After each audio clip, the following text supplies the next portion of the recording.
na lu ni con sông bố yo yo là cha te o da ka bơ adi cho giờ là ta yo na lu le je ne yo je na pyo le nya pai le je da ka bơ cho je ga du a peu a pi ne yung kha le ji chui mà bị bồi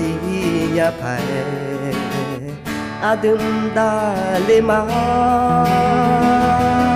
là vô cùng xa na yo je na pye le nhà tia cho giờ du đưa le je ma khi nó đưa cho giờ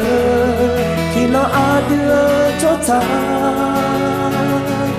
Akazamale miho bisima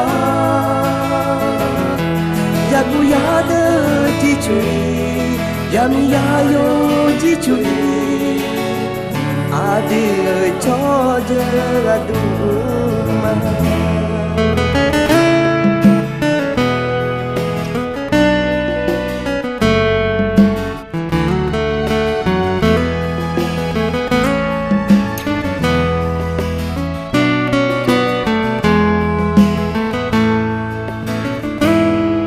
Akazade yoga na lu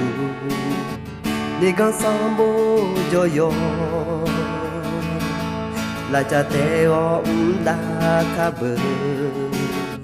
adi cho giờ là ta yoga na lu le je le do je na pye le nya pai le je da ka bơ cho giờ ga du a peu a pi ne yung kha le ji chui mà bị bồi nhà phải đừng ta le ma là vô cùng xa na yo je na pye le nhà tia cho giờ ga du đưa le je ma thì nó đưa cho giờ